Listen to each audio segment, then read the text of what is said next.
વિદ્યાર્થી મિત્રો, oriental high school Mirzapur દ્વારા ફરી એક વખત આપ સૌનું સ્વાગત છે.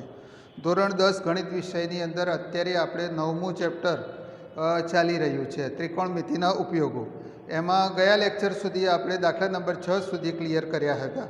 હવે દાખલા નંબર 7 જોવાનો છે.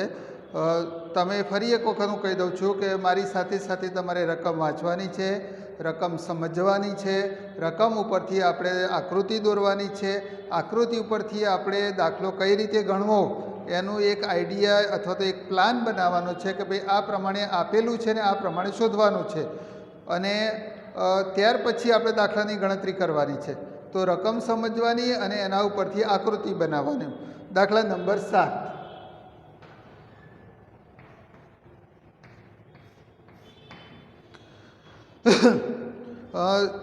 રકમ વાંચીએ આપણે.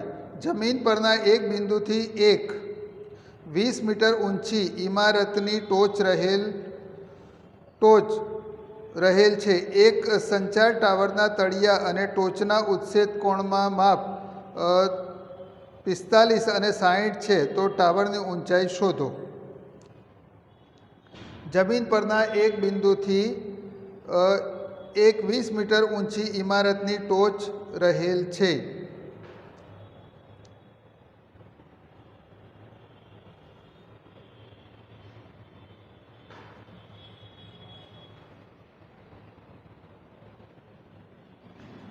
જો આ પ્રમાણે છે.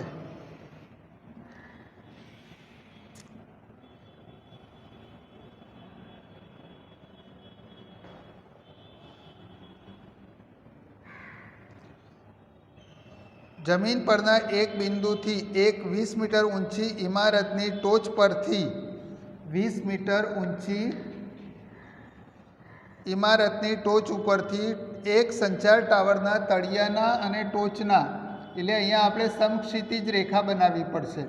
તળિયાના અને ટોચના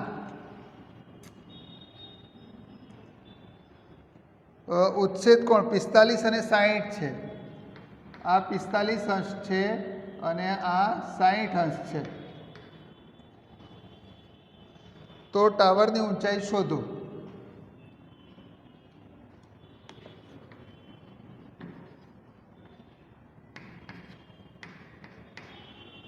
જો ફરીવાર એક હું રકમ વાંચું છું અને એના ઉપરથી જમીન પરના એક બિંદુથી 20 મીટર ઊંચી એક ઇમારત છે, એની ટોચ ઉપરથી એક સંચાર ટાવરનો તળિયું અને ટોચ બંનેના ઉચ્છેદ કોણ આપેલા છે.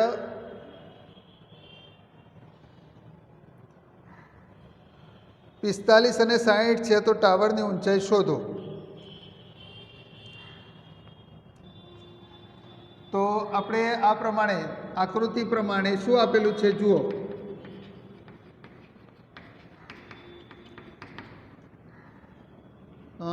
એસી ટાવરની ઊંચાઈ છે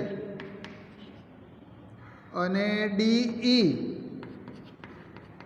મકાનની ઊંચાઈ છે.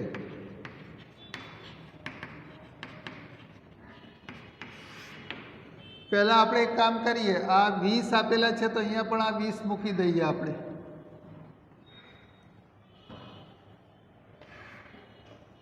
હવે એના ઉપરથી આપણે બીઈ શોધીએ. પહેલાં આ શોધીએ અને એના ઉપરથી પછી આ શોધીશું આપણે, અને પછી આ બંનેનો સરવાળો કરીશું તો સંચાર ટાવરની ઊંચાઈ મળી જશે આપણને. તો ત્રિકોણ BCEમાં આ ત્રિકોણની અંદર આપણે જોઈએ. પહેલાં આપણે BC જેટલા છે એટલા DE છે, એટલે લખીએ આપણે BC બરાબર DE બરાબર 20 મીટર. હવે ત્રિકોણ BCEમાં tan 45 બરાબર સામેની બાજુ છેદમાં પાસેની બાજુ. તો સામેની બાજુ BC છે, છેદમાં પાસેની બાજુ BE છે. ખૂણો આપેલો છે, એની સામેની બાજુ આપેલી છે, એની પાસેની બાજુ શોધવાની છે. તો tan સામેની બાજુ છેદમાં પાસેની બાજુ એટલે tan આવે. તો tan ખૂણો આપેલો છે 45, તો tan 45 બરાબર BC એટલે 20 છેદમાં BE. તો tan 45 ની કિંમત 1 બરાબર BC ની કિંમત 20 છેદમાં BE. તો BE બરાબર શું મળે આપણને? 20 મળે, કારણ કે BE ગુણ્યા 1 એટલે BE બરાબર 20 મળે આપણને. એટલે BE બરાબર પહેલાં તો 20 મળી ગયા, તો આપણે ત્યાં 20 લખી દઈએ. હવે ત્રિકોણ ABE લઈએ. આ ત્રિકોણ એમાં જુઓ ખૂણો આપેલો છે, પાસેની બાજુ આપેલી છે, સામેની બાજુ શોધવાની છે. તો સામેની બાજુ છેદમાં પાસેની બાજુ, સામેની બાજુ છેદમાં પાસેની બાજુ એટલે tan આવે. તો ત્રિકોણ કયો લઈએ છીએ આપણે? ABE. ત્રિકોણ ABEમાં સામેની બાજુ છેદમાં પાસેની બાજુ તો tan, અને ખૂણો આપેલો છે 60, તો tan 60 બરાબર સામેની બાજુ છેદમાં પાસેની બાજુ. તો tan 60ની કિંમત √3 બરાબર સામેની બાજુ AB અને પાસેની બાજુ 20. તો 20 આ બાજુ આવે તો 20√3 બરાબર AB. એટલે કે AB બરાબર આપણને 20√3 મળ્યા. તો આપણે હવે ઇમારતની ઊંચાઈ શોધવાની છે. તો અહીંયા લખીએ ઇમારતની ઊંચાઈ બરાબર AB વત્તા BC. ABની કિંમત 20√3 વત્તા 20 બરાબર આ આપણને ઇમારતની ઊંચાઈ મળે 20√3 વત્તા 20. દાખલા નંબર 8.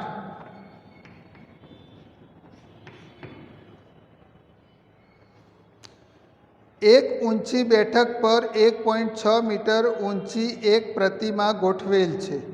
જો આ રીતે છે, આ જમીન છે, આ બેઠક છે. બેઠક એટલે ઓટલો, આપણે જેને ઓટલો કહીએ છીએ ને, ગોળ ઓટલો બનાવેલો હોય છે અથવા તો ચોરસ ઓટલો બનાવેલો હોય છે, એના જેવો ઓટલો બેઠક. તો એક બેઠક પર 1.6 મીટર ઊંચી એક પ્રતિમા, એટલે આના ઉપર પાછી સ્ટેચ્યુ ગોઠવેલું છે. પ્રતિમા એટલે સ્ટેચ્યુ. આટલેથી આટલે સુધી બેઠક છે અને એના ઉપર 1.6 મીટર ઊંચી પ્રતિમા છે. 1.6 મીટર ઊંચી પ્રતિમા છે, ગોઠવેલ છે. જમીન પરના એક બિંદુએથી પ્રતિમાના ટોચના ઉચ્છેદ કોણનું માપ 60 અને બેઠકની ટોચના ઉચ્છેદ કોણનું માપ 45. એક બિંદુથી પ્રતિમાની ટોચના ઉચ્છેદ કોણનું માપ 60 અને બેઠકની ઊંચાઈ 45 છે. બેઠકની ટોચના ઉચ્છેદ કોણનું માપ 45 છે. તો બેઠકની ઊંચાઈ શોધો. આ ઊંચાઈ શોધવાની છે. ABCD આકૃતિ પ્રમાણે.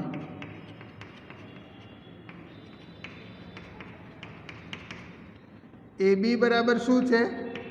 પ્રતિમાની ઊંચાઈ છે. શું છે ભાઈ? પ્રતિમાની ઊંચાઈ. અને BC બરાબર શું છે?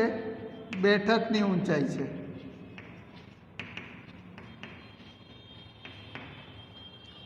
તો પહેલા ત્રિકોણ આપણે એક કામ કરીએ, ત્રિકોણ ABC લઈએ, ACD લઈએ. ત્રિકોણ ACD એમાં ખૂણો આપેલો છે 60નો. આ ખૂણો 60નો છે આખો. અને સામેની બાજુ આપણે આ ટોટલ લઈએ એટલે આ બાજુને આપણે x ધારી લઈએ છીએ. આ બાજુને x ધારી લઈએ. તો ત્રિકોણ ACDમાં tan 60 બરાબર AC છેદમાં CD. tan 60 આ 60નો ખૂણો છે ટોટલ. આ મોટો ખૂણો છે 60નો છે. તો tan 60 બરાબર સામેની બાજુ એટલે AC, પાસેની બાજુ એટલે CD. તો tan 60ની કિંમત √3 બરાબર AC. તો AC એટલે કેટલા આપેલા છે? 1.6 વત્તા x છેદમાં CD. તો CD હું આ બાજુ લાવું તો CD બરાબર શું આવે? 1.6 વત્તા x છેદમાં √3. આપણને આ CDની કિંમત મળી. બરાબર છે.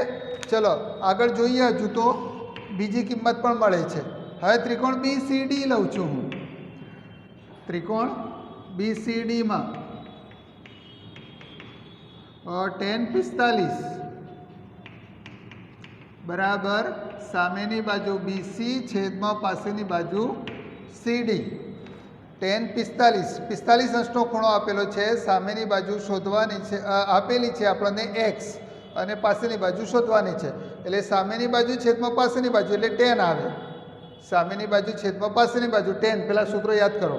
અને ખૂણો આપેલો છે આપણને 45નો એટલે tan 45 બરાબર સામેની બાજુ એટલે BC અને પાસેની બાજુ એટલે CD. તો tan 45ની કિંમત 1 છે બરાબર BCની કિંમત x છે છેદમાં CD. તો CD આ બાજુ લાવું તો CD બરાબર શું મળે મને? x મળે.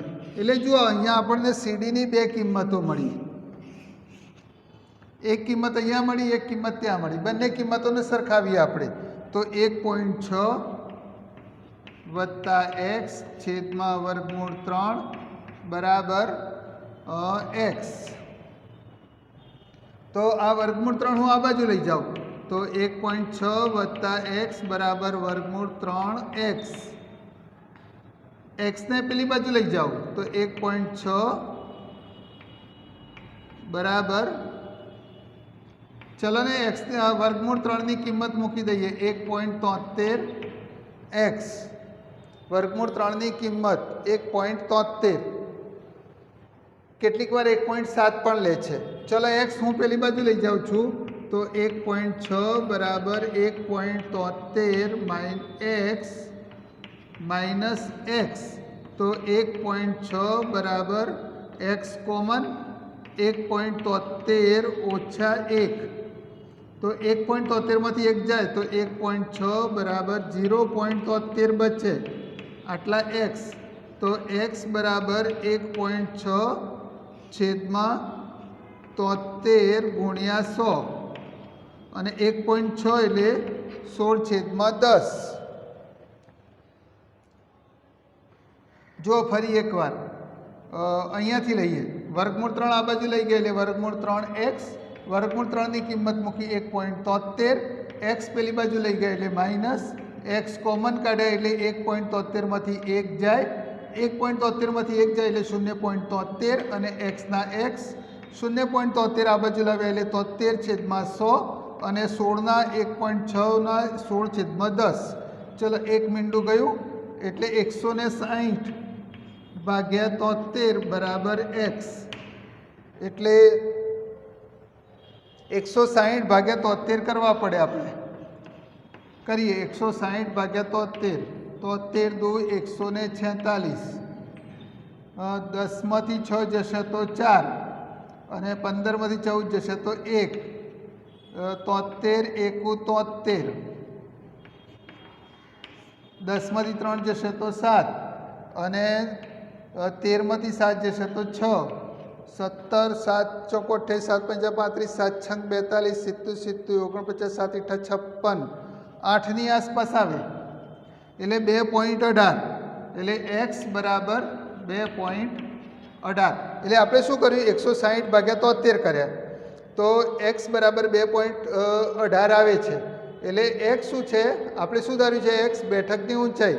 અને આપણે સવાલમાં શું માંગ્યું છે એણે કે બેઠકની ઊંચાઈ શોધો. તો અહીંયા લખીએ આપણે બેઠકની ઊંચાઈ બરાબર લગભગ 2.18 મીટર આવે. બરાબર છે. તો આટલે સુધી તમારે ગણવાનું છે. દાખલા નંબર કયો 8 સુધી ક્લિયર થઈ ગયા છે. તો 8 સુધી તમારે ગણી લાવવાના છે. અહીંયા સુધી ગણીજો. બરાબર છે.